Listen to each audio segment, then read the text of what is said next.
Muy bien, en este video vamos a introducir la teoría económica de contratos relacionales, lo que le podemos llamar contratos relacionales. ¿Qué es un contrato relacional?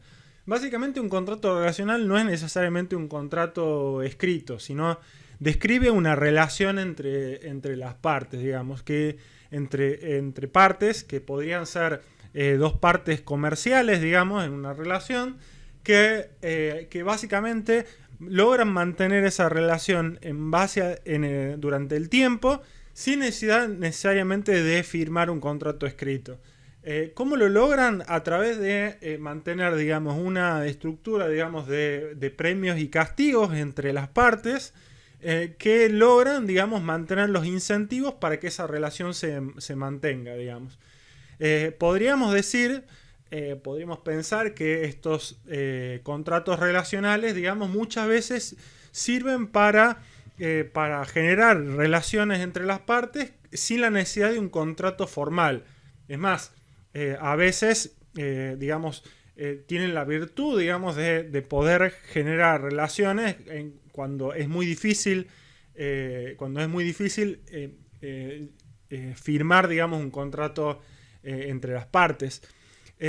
¿Por qué podría ser, por qué podría ser difícil? Porque a veces escribir un contrato, digamos, y especificar todos sus detalles puede ser complicado, pero más aún puede ser difícil porque escribir un contrato significa que, como ya vimos anteriormente, significa que un tercero lo tiene que validar al contrato. Entonces, no siempre, digamos, las cosas que hacen a nuestra relación, digamos, entre partes, pueden ser fácilmente, digamos, verificables por un tercero, digamos. Hay que tener esa evidencia para que el tercero pueda validar o no que las partes estén cumpliendo, digamos, cada uno el contrato. Entonces, por esa misma razón, digamos,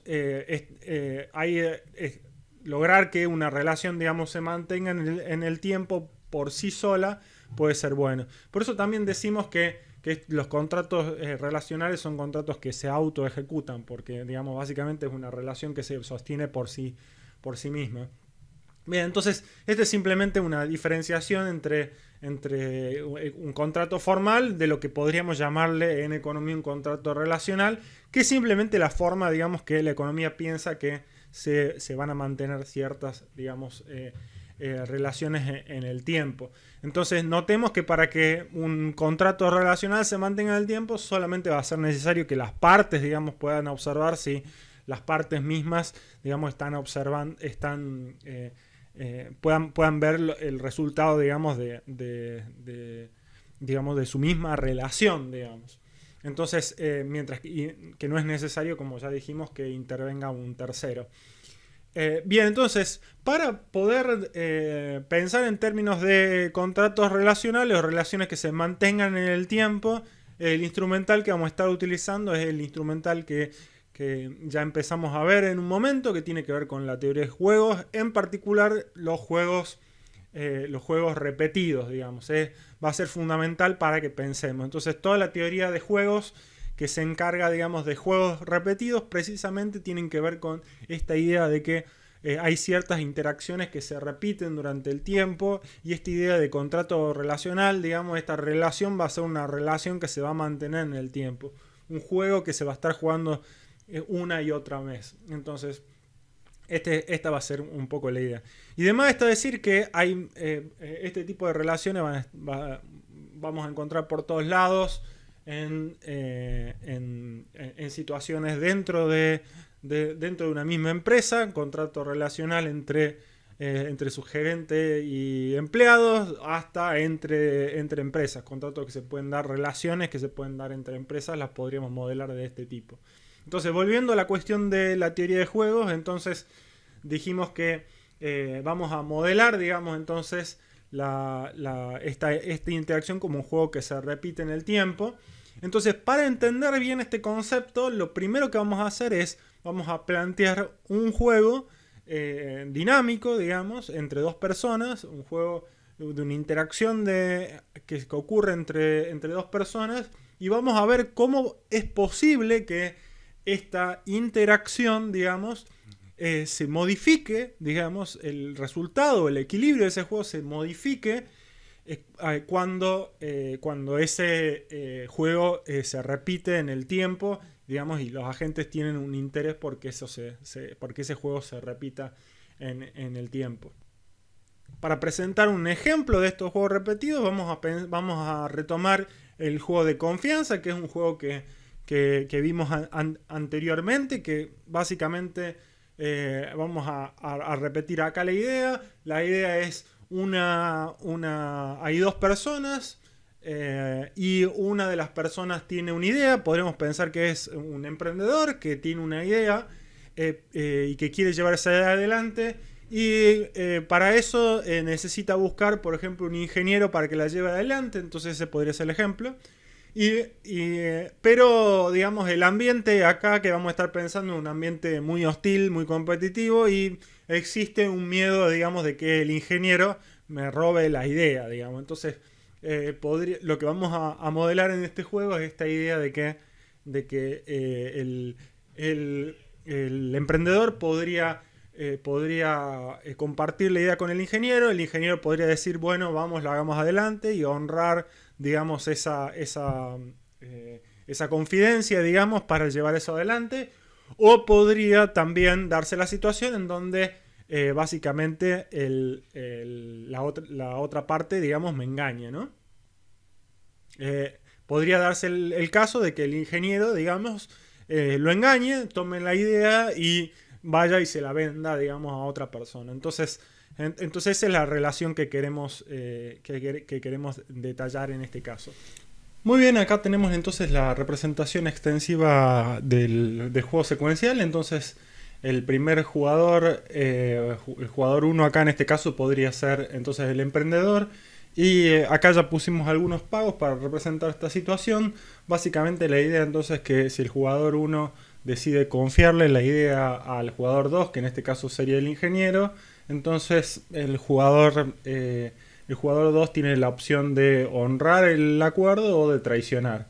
Y recuerden entonces que los pagos de arriba son los que van hacia el jugador 1 y los pagos, digamos, que aparecen abajo son los que van al jugador 2 en este tipo de representación extensiva, ¿no? Entonces fíjense que lo mejor que podría pasar para el jugador 1 es que él confíe y el jugador 2 honre, digamos, el acuerdo, y ambos lleven adelante su startup. Entonces en ese caso cada uno recibiría un pago de 1. Pero lo peor que le podría pasar al jugador 1 entonces es que él confíe y que el jugador 2 lo traicione. Entonces él va a obtener en ese caso -1. Y una situación intermedia sería directamente decir, bueno, no me voy a exponer y no voy a confiar. Y para el jugador 2 lo mismo, digamos. La idea es que el ingeniero, bueno, tiene un incentivo a traicionar. Si traiciona, si le llega la idea y él traiciona, obtiene 2. Si el jugador 2 honra, obtiene 1. Y si no confía, obtiene 0. Entonces, ¿cómo se resolvía este juego? Bueno, una forma, teniendo información completa, una posibilidad era mirar si había algún tipo de dominancia como para hacer inducción para atrás. Y si hacemos inducción para atrás y pensamos primero el jugador 2 en este caso, entonces el jugador 2 ya sabemos que siempre va a querer entonces traicionar, ¿no? Entonces el juego iría por acá porque prefiere 2 frente a 1, ¿no? Entonces, ¿y qué va a hacer el jugador 1? Entonces, si hay información completa en este caso, el jugador 1, recordemos entonces que lo que hacía decía, bueno, si yo confío, entonces sé que el jugador 2 va a traicionarme, entonces voy a obtener -1. Y tengo la opción de no confiar y obtener 0, entonces en este caso prefiero quedarme con 0, ¿no? Entonces, básicamente, en este juego de confianza, básicamente el resultado es que no hay confianza y básicamente el juego no se juega. Lo que vamos a hacer ahora es presentar la noción del juego repetido, simplemente la idea de que vamos a dar la posibilidad de que se juegue este juego infinitas veces, repetidas veces, infinitas veces. En realidad la idea de que el juego se repita infinitas veces, digamos, uno también podría pensarlo como que en realidad el juego, uno no sabe cuándo para el juego. Entonces, digamos, matemáticamente va a ser equivalente, digamos, o podríamos mostrar que hay una equivalencia entre un juego que que básicamente es infinito o que no sabemos cuándo para, digamos. Podríamos mostrar fácilmente una equivalencia, digamos, entre ambos. Pero entonces eso es para no forzar que la idea de que algo sea infinito, ¿no? Pero sí nos interesaría, digamos, tener esta idea de, bueno, qué pasaría si este juego uno lo puede continuar y sin saber cuándo termina, digamos. Entonces, la idea en el caso particular del juego de confianza, quizás podríamos pensar en alguna forma de que este juego se siga manteniendo en el tiempo, digamos. Y por supuesto el caso interesante sería que el caso de que ambos jugadores decidan confiar, digamos, y eso y si ambos jugadores, si el jugador decide confiar y el otro lo apoya, ese juego se vaya repitiendo en el tiempo, digamos. Esa sería la idea. Entonces, para introducir esta noción de que el juego se repite en el tiempo, lo que vamos a hacer también es pensar que bueno, por supuesto, el juego que se está jugando ahora no tiene la misma importancia que el juego que se juega en el futuro lejano. Entonces, para eso, lo que hacemos, una forma de modelarlo, va a ser descontar los pagos como hacemos cuando descontamos en finanzas, digamos, con una tasa de interés, que podría ser que vamos a utilizar una tasa de interés R, que en realidad para nosotros es como una tasa de descuento intertemporal, digamos, el objeto que nos interesa introducir, digamos. Entonces, básicamente, lo que vamos a hacer es descontar los pagos directamente, un pago por ejemplo, un pago del próximo periodo lo descontaríamos. Si obtenemos un pago de $1 en el próximo periodo, los descontaríamos dividiéndolo en 1 más la tasa de interés, como hacemos normalmente cuando descontamos un pago de futuro en finanzas. Muy bien, entonces, ¿para qué nos sirve, digamos, esta noción del juego repetido? Bueno, precisamente por lo que decíamos hace un rato, que es que nos gustaría ver si esta posibilidad de que el juego continúe, digamos, en el futuro, me permite cambiar el resultado del juego. Y eso es exactamente lo que vamos a mostrar que sucede en el caso del juego de confianza. Y para mostrar eso vamos a proponer que este juego, que se repite indefinidas veces, se juega con cierta estrategia, que le vamos a llamar la estrategia del gatillo, que va a ser una estrategia básicamente que vamos a mostrar que es una estrategia que es sostenible y que se puede sostener como un equilibrio. Entonces, ¿de qué se trata esta estrategia? Digamos, el emprendedor, por ejemplo, está dispuesto a compartir su idea con el ingeniero siempre y cuando y va a seguir compartiendo la idea siempre y cuando el ingeniero no lo traicione. Si el ingeniero lo traiciona, entonces de ahí en más nunca más va a volver a confiar. Entonces, y ahí se terminaría, digamos, la cooperación. Entonces esa sería la estrategia. Es como una amenaza o una promesa, digamos, que se hacen entre los jugadores, que le dicen, mira, yo mientras vos no me traiciones, yo voy a seguir confiando en vos. Lo mismo desde la óptica del ingeniero, digamos, serían, bueno, mientras vos confíes en compartirme las ideas, yo siempre las voy a honrar, y entonces eso podría ser como parte también de una estrategia, digamos, del gatillo, ¿no? Entonces, básicamente lo que querríamos ver acá es si efectivamente esa estrategia se puede sostener como un equilibrio, digamos, de un juego en donde ambos, digamos, quieran hacer eso y no se quieran desviar de esa estrategia. Analicemos entonces si esta estrategia se podría sostener como un equilibrio. Entonces, para eso pensemos, lo interesante va a ser pensar desde el punto de vista del jugador 2, si va a seguir teniendo el incentivo para traicionar o no. Entonces veamos qué es lo que pasaría. Entonces, sabemos que desde la perspectiva del jugador 2, digamos, si sabe que este juego se va a repetir indefinidas veces, digamos, él está frente a la situación de, bueno, si yo lo traiciono, hoy me voy a quedar con el pago de 2, pero luego después el jugador 1 nunca más va a volver a confiar. Entonces eso representaría básicamente un pago de hoy de 2 y después indefinidamente 0, básicamente. Entonces esto sería, digamos, igual a 2. Pero por otro lado, si 2 piensa en seguir la estrategia de siempre ahorrar el acuerdo, básicamente mientras respete el acuerdo va a obtener indefinidas veces el pago de 1. Entonces fíjense que básicamente el pago sería descontar indefinidamente desde hoy hasta el infinito. Hoy recibo 1, la próxima vez que se juega recibo 1, eso lo descuento con la tasa de interés y así hasta el infinito sería el flujo de los pagos. Entonces, fíjense que esto no es otra cosa, o sea, esto se puede reexpresar como esta sumatoria de 1 sobre 1 más r a la i, digamos, desde 0, digamos, hasta el infinito, digamos, porque el primer término acá va a ser el 1 y de acá va a seguir todo esto igual. Y esta sumatoria básicamente se puede ver fácilmente que es una sumatoria que converge, digamos, que converge a 1 sobre 1 menos 1 sobre 1 más r, digamos, ¿no?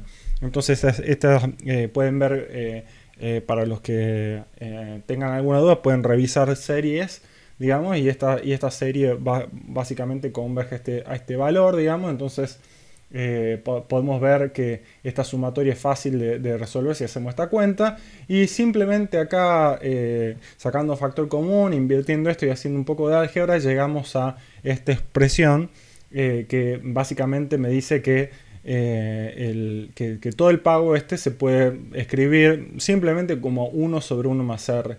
Es importante que veamos esta forma y que recordemos esta forma, porque nos va a permitir fácilmente escribir otros pagos después. Fíjense básicamente que este 1 se corresponde con este 1 que está acá, que es el pago de hoy, y el flujo hasta el infinito de los pagos de 1 descontados a la tasa R simplemente convergen a 1 sobre R. Así que bueno, nada, entonces recordemos un poco esta expresión, digamos, y podemos seguir avanzando.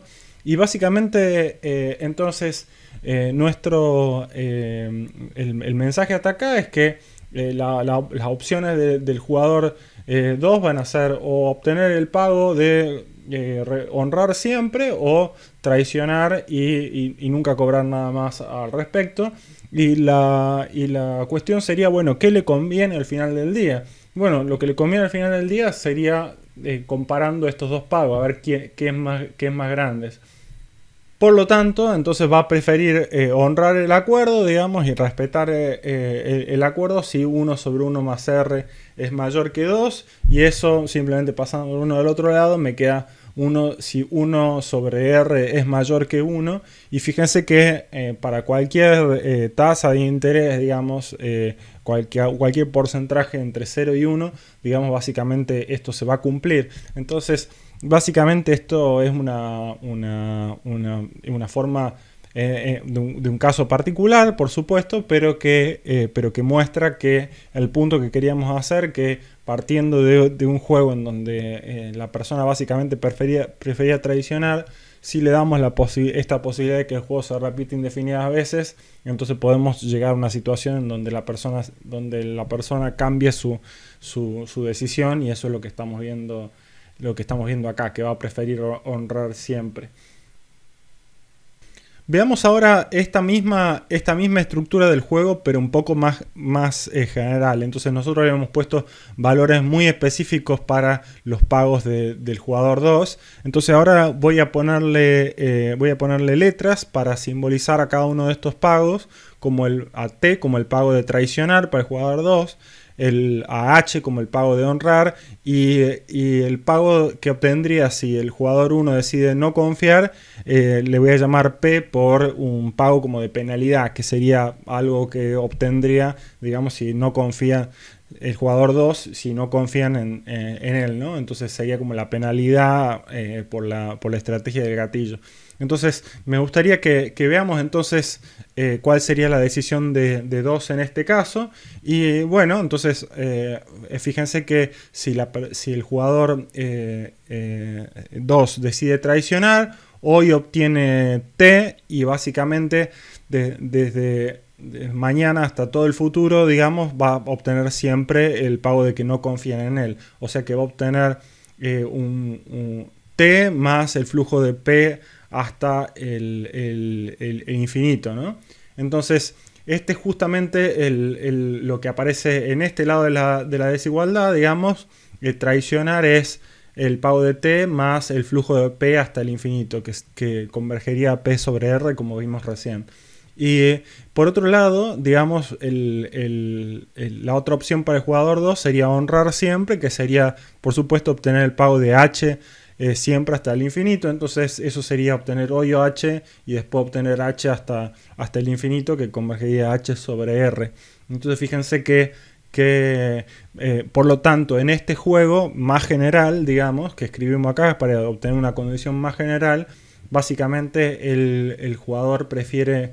el jugador 2 prefiere seguir esta estrategia de honrar siempre si se cumple esta condición ahora, en donde el pago desde hoy hasta el infinito de honrar es mayor que el pago de traicionar y después obtener la penalidad hasta infinito.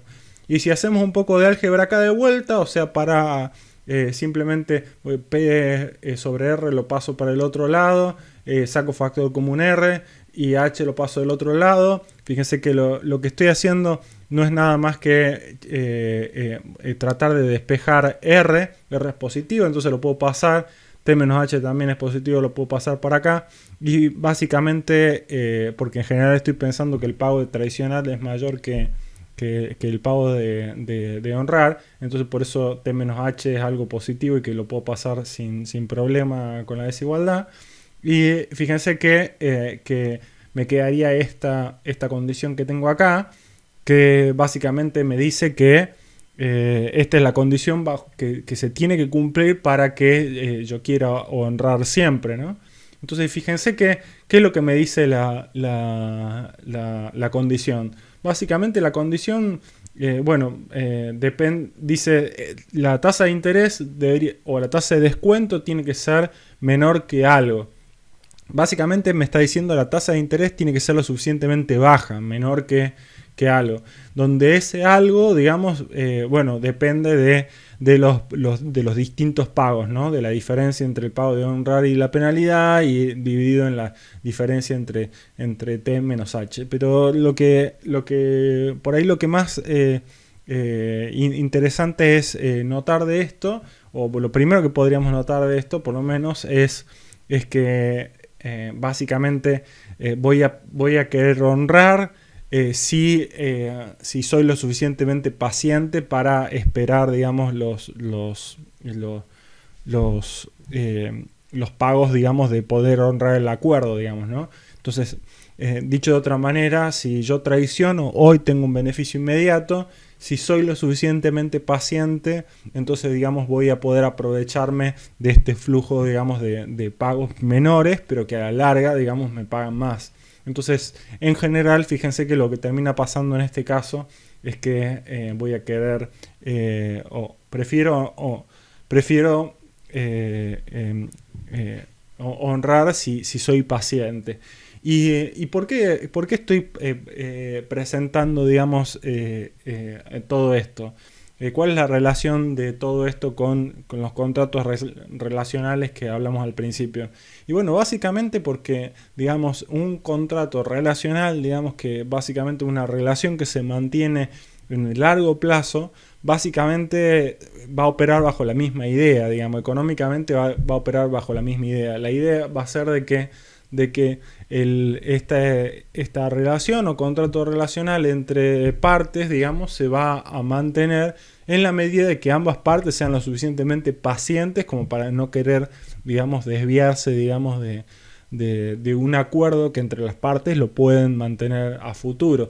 Y como pueden ver acá, si queremos interpretar este juego como uno de estos contratos relacionales, entonces Básicamente hay penalidades, digamos, por desviarse del contrato y está esta idea de que, bueno, si yo no respeto el acuerdo, digamos, voy a tener una penalidad, pero, y bueno, y podrían haber cláusulas de gatillo, en donde también, bueno, si vos no cumplís algo, yo dejo de trabajar con vos, y operarían, digamos, y podrían operar con la misma lógica, digamos, que este juego repetido que estuvimos viendo.